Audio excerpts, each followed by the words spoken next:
Dia mengatakan, "Anakku, surat ini datang dari ibumu yang selalu dirundung sengsara. Ia coba untuk menulis di atas keraguan dan rasa malu. Setelah berpikir panjang, ia goreskan pena berulang kali, akan tetapi selalu terhalangi oleh tangis. Dan setiap kali ia menitikkan air mata, setiap itu pula hatinya terluka. Anakku, setelah umur yang panjang ini, kulihat engkau telah menjadi laki-laki yang dewasa, yang cerdas dan yang bijak. Karenanya engkau pantas untuk membaca tulisan ibu ini. Sekalipun nantinya engkau sobek kertas ini sebagaimana sebelumnya engkau telah menobek hati ibu. Wahai anakku, 25 tahun telah berlalu, dan tahun-tahun itu adalah tahun kebahagiaan dalam kehidupanku. Ketika itu dokter datang memberitahukanku bahwa aku positif hamil, dan semua para ibu mengetahui arti kalimat tersebut. Bercampur gembira bersama bahagia, sebagaimana ia adalah awal mula perubahan fisik dan emosi. Setelah kabar gembira tersebut, aku membawamu 9 bulan. Tidur dalam kesulitan, berdiri dalam kesulitan, makan dalam kesulitan, bernapas dalam kesulitan. Akan tetapi itu semua tidak mengurangi cinta dan kasih sayangku padamu. Bahkan ia tumbuh bersama berjalannya waktu. Aku mengandungmu, wahai anakku, dalam kondisi lemah di atas lemah. Akan tetapi aku gembira setiap kali aku melihat gerakanmu di perutku. Aku bahagia setiap kali aku menimbang tubuhku bertambah dengan bertambahnya berat badanmu. Padahal kandungan itu sangat berat, wahai anakku. Penderitaan yang berkepanjangan itu telah sampai ketika fajar malam itu, yaitu ketika mata ini tidak bisa dipisingkan. Aku merasakan sakit yang tidak tertahankan dan takut yang tidak bisa dilukiskan. Sakit itu terus berlanjut sehingga aku tidak lagi menangis. Sebanyak itu pula aku melihat kematian di hadapanku, sampai engkau benar-benar keluar ke alam dunia. Ketika aku melihat engkau keluar ke alam dunia, bercampur air mata kebahagiaanku dengan air mata tangismu. Dengan itu semua telah sirna semua keletihan dan kesedihanku. Bahkan kasihku bertambah dengan kuatnya sakitku. Aku peluk cium dirimu sebelum aku meneguk satu tetes air. Wahai anakku, telah berlalu tahun dari usiamu, sedangkan aku membawamu dengan hatiku, memandikanmu dengan kedua tangan kasih sayangku, memberi saripati hidupku padamu. Aku tidak tidur demi tidurmu, aku berletih demi kebahagiaanmu. Harapanku pada setiap harinya agar aku melihat senyumanmu. Setiap harinya aku hanya berharap bahwa engkau tersenyum. Kebahagiaanku setiap saat yang aku harapkan adalah permintaanmu dari mulut mungilmu agar aku berbuat sesuatu untukmu. Itulah kebahagiaanku di hari-hari masa kecil. Lalu berlalulah hari, sedangkan aku setia menjadi pelayan yang tidak pernah lalai, dayang yang tidak pernah berhenti, pekerja yang tidak pernah mengenal lelah, mendoakan selalu kebaikan dan taufik untukmu. Itu semua aku perhatikan dirimu hari per hari sampai engkau telah dewasa. Telah tegak pula badanmu, telah nampak jiwa laki-lakimu pada tingkah laku dan keseharianmu. Saat itu pula aku mulai melirik ke kiri dan ke kanan agar engkau mendapat pasangan hidup. Datanglah hari perkahwinanmu, wahai anakku. Berarti hampir dekat pula kepergianmu dariku.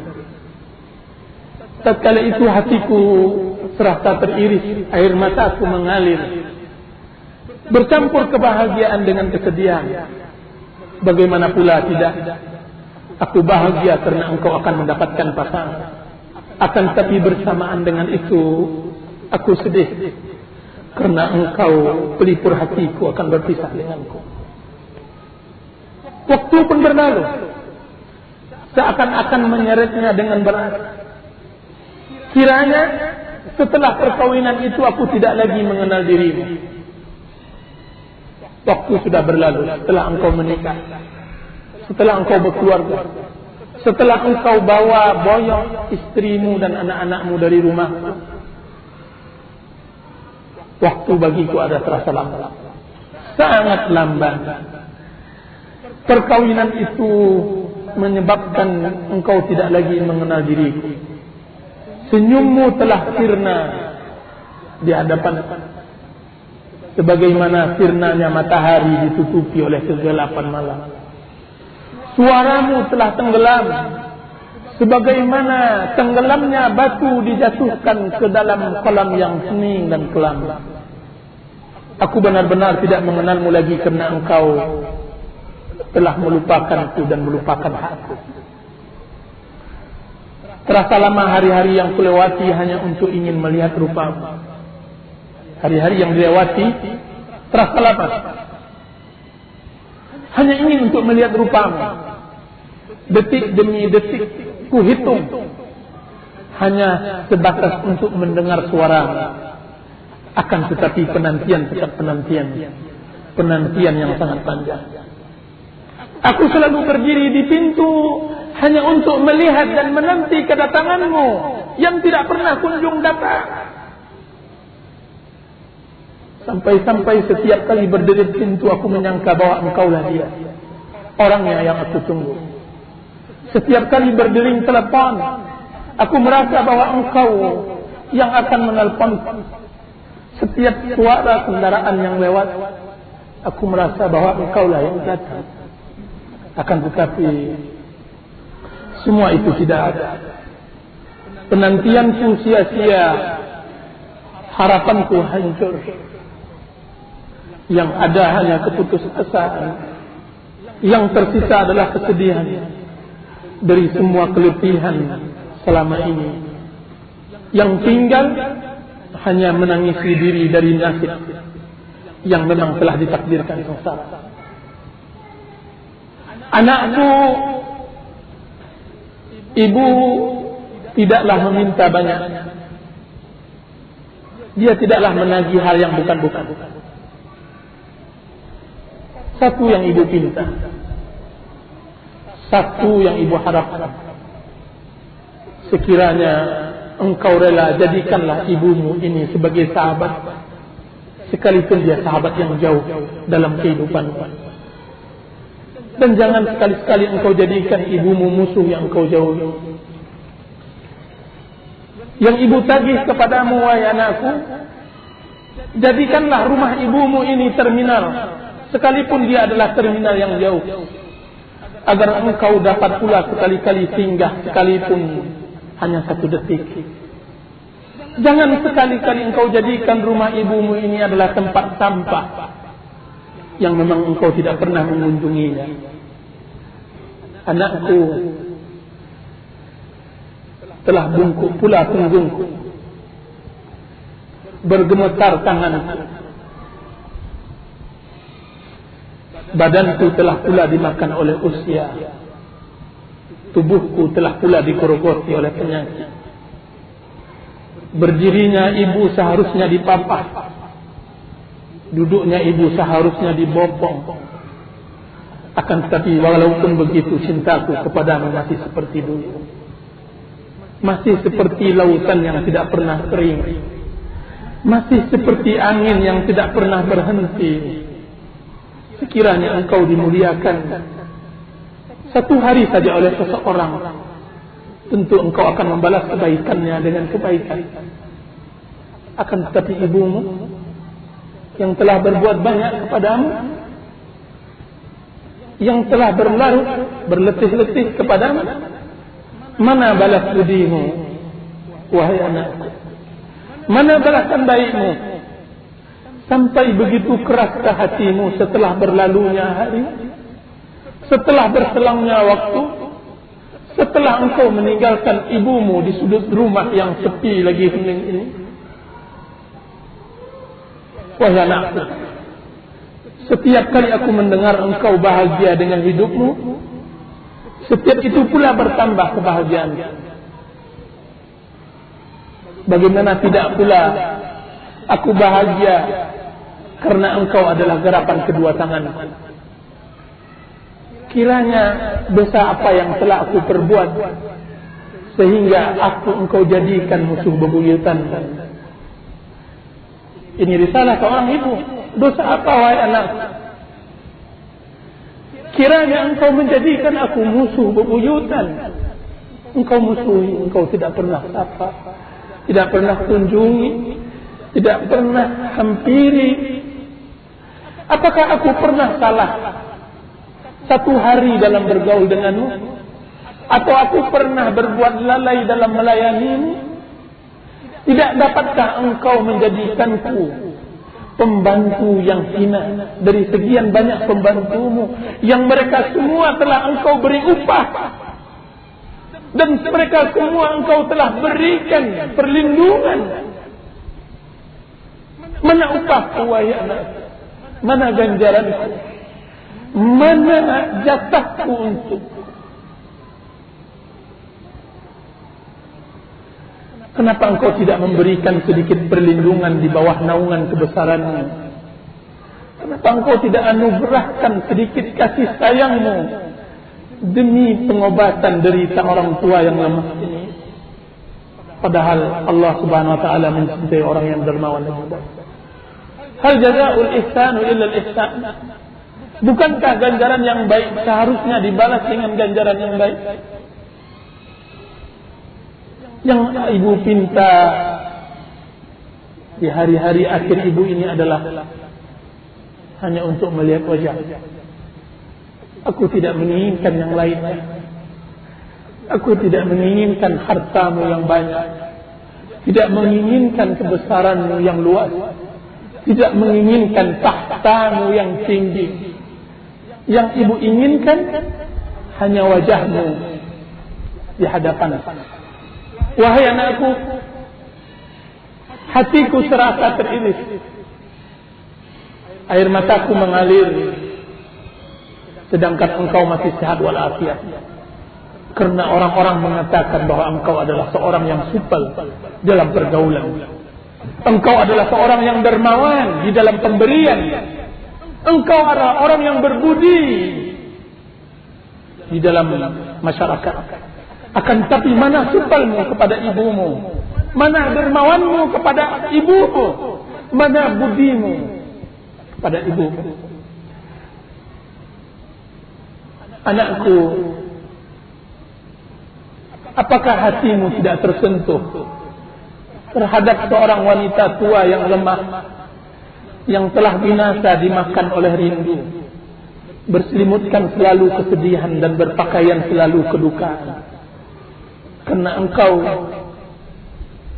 berbahagiakah engkau karena engkau telah berhasil mengalirkan air matanya? Tersenyumkah engkau karena selama ini engkau telah berhasil membuat sedih hatinya? Berbahagiakah engkau karena engkau telah berhasil memutuskan tali silaturahim dengan ibumu? Wahai anakku, inilah pintu surga. Maka titilah, pergilah menuju sana. Lewatilah jalannya dengan senyuman yang manis, pemaafan dan balas budi yang baik. Semoga aku denganmu nanti bertemu di sana. dengan kasih sayang Allah, sebagaimana yang telah disabdakan oleh Rasulullah sallallahu alaihi wasallam, al-walidu awsatu abwabil jannah, fa in syita fa'adhi' dzalika aw ihfazhu. Orang tua adalah pintu tengah surga. Jika seandainya engkau menginginkan, maka hilangkanlah pintu itu, atau jaga pintu. Anakku, selama ini aku mengenalmu bahwa engkau adalah laki-laki yang selalu sama dengan pahala, yang selalu rakus dengan ganjaran, yang selalu mengharapkan ampunan dari Allah Azza wa Jalla. Akan tetapi yang pasti engkau telah melupakan sebuah hadis. Engkau telah melalaikan sebuah sabda Rasulullah sallallahu alaihi wasallam, inna ahabbal a'mali ila Allah as-salatu fi waqtiha, thumma birrul walidain, thumma jihadu fi sabilillah. Sungguhnya sebaik-baik amal di sisi Allah adalah salat pada waktu, kemudian berbakti kepada kedua orang tua, kemudian jihad. Anakku, aku adalah pahalamu, aku adalah ganjaran yang engkau akan ambil, tanpa engkau harus memerdekakan budak, tanpa engkau harus banyak-banyak berinfak, tanpa engkau harus banyak-banyak beramal, cukup engkau bahagia. Kan tapi yang ibu takutkan adalah sabda Rasulullah SAW, Raghima antum, raghima'an, celaka, celaka, celaka. Seorang ditanya oleh sahabat, man ya Rasulullah, siapa itu ya Rasulullah? Maka dijawab oleh Rasulullah sallallahu alaihi wasallam, man adraka walidayhi indal kibr ahaduhuma aw kilayhima thumma lam yudkhil jannah. Celaka bagi seseorang yang memperoleh kedua orang tuanya ketika mereka dalam keadaan tua, atau salah satu dari mereka berdua, akan tetapi tidak membuat anak tersebut masuk surga. Celaka seorang anak yang mendapatkan kedua orang tuanya, kemudian dia tidak mendapatkan surga karena orang tuanya tersebut. Anakku, ibu tidak akan mengangkat keluhan ini ke langit. Ibu tidak akan kadukan duka ini kepada Allah, karena ibu yakin sekiranya suara ini sampai ke langit, jeritan ini membumbung menembus awan, maka yang binasa adalah engkau. Maka yang akan menimpamu adalah kebinasaan dan kesengsaraan, kebinasaan yang tidak dapat diobati oleh obat, yang tidak mungkin tersembuhkan oleh dokter dan tabib.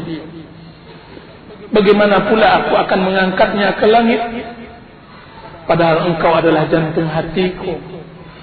Bagaimana pula aku akan kadukan kepada Allah, padahal engkau adalah pelipur laraku. Bagaimana pula aku akan tangisi kepada Allah Azza wa Jalla, padahal engkau adalah kebahagiaan hidupku.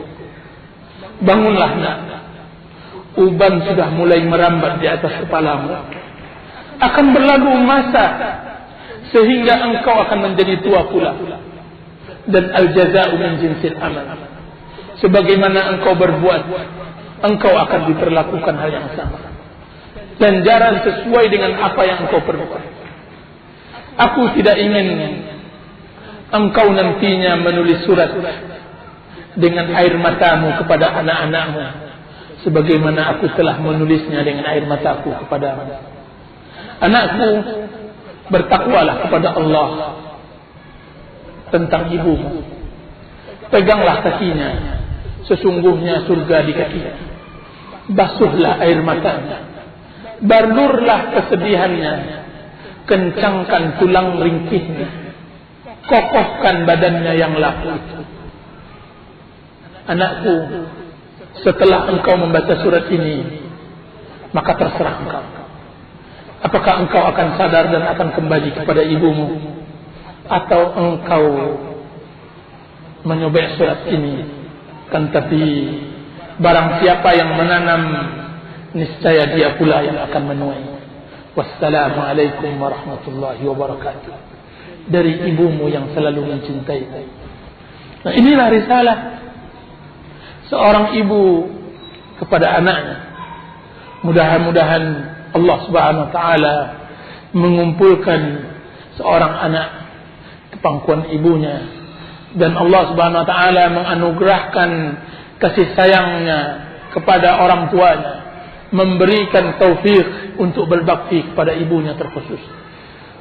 Sallallahu ala nabiyyina Muhammadin wa ala alihi wa sahbihi wa sallam. Wassalamu alaikum warahmatullahi wabarakatuh.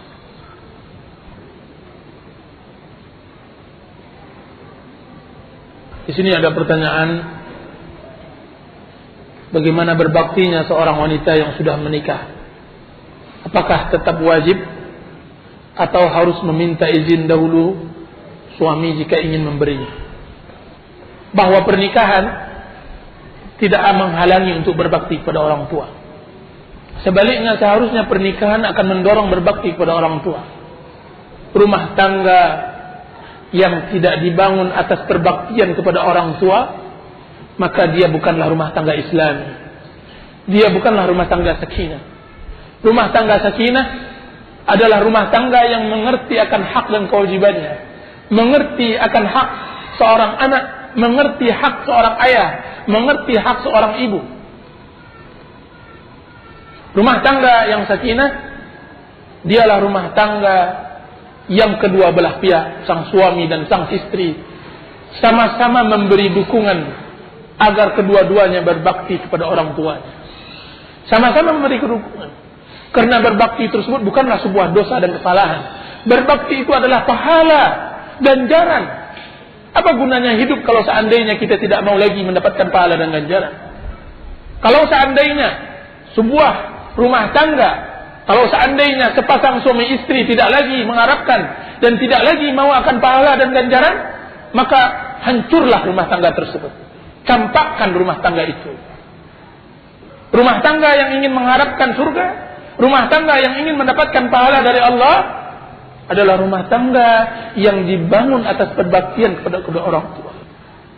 Dan tidak ada rumah tangga yang berbahagia di saat orang tuanya menangis di rumahnya masing-masing. Sebutkan kepada kita ada rumah tangga yang berbahagia di saat seorang suami menyakiti orang tuanya dan seorang istri menyakiti orang tuanya. Tidak akan mungkin bahagia.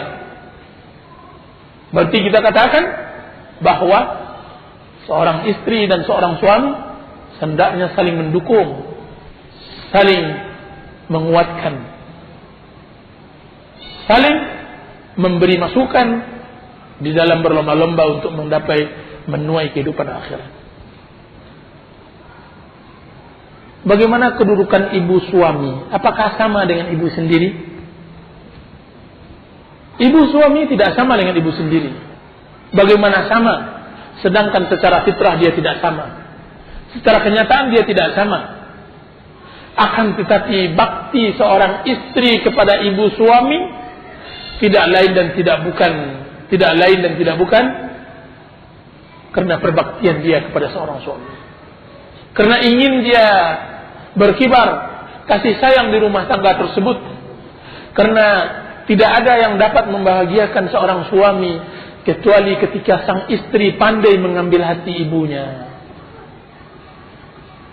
Istri-istri yang berhasil, istri-istri yang sukses di dalam membangun rumah tangga, istri-istri yang bisa mengambil hati suaminya, dialah istri yang pertama kali bisa mengambil hati ibu suaminya. Dialah istri yang bisa bergaul baik dengan ibu suaminya, dengan mertuanya. Jika seandainya Anda ingin mendapatkan hati suami Anda, jika seandainya Anda tidak ingin berpaling suami Anda kepada wanita lain, maka ambil pertama kali hati ibunya. Terutama dia adalah anak saleh. terutama dia anak saleh, terutama dia adalah orang yang mengukur dan mengadarkan bagaimana besarnya seorang anak berbakti pada orang tuanya. Jika seandainya seorang wanita mengetahui kesalehan seseorang anak dalam berbakti kepada orang tuanya, seorang anak akan mengukur bahwa orang tuanya adalah segala-galanya. Anak akan melihat semua dunia kecil kecuali orang tuanya. Bagaimana pula seorang istri bisa mengalahkan hal itu? Dia kecil. Apapun yang diinginkan oleh ibunya dia akan perbuat, walaupun akan mengarungi samudra, walaupun akan melintasi mara bahaya, dia akan lakukan. Karena dia tahu dia adalah surga, tahu bahwa itu adalah surga. Dia adalah tali kebahagiaan, dia adalah penyambung kehidupannya. Bagaimana dia tidak akan mati-matian kepada ibu dan orang tuanya? Makanya kita katakan, pandai-pandailah mengambil hati mertua. Wallahu ta'ala. Bagaimana kalau sudah berumah tangga dan ternyata si istri tidak dapat melaksanakan pengabdian kepada orang tua karena khawatir akan bermasalah dengan suaminya? Bagaimana selanjutnya rumah tangga itu? Apakah patut dipertahankan rumah tangga itu atau tidak, sementara sudah punya anak? Ini permasalahan berat. Seorang istri menginginkan berbakti kepada orang tuanya. Satu lagi, kiranya sang suami berhatikan batu, berkalbukan cadas. Begitulah kira-kira. Dia tidak mengizinkan.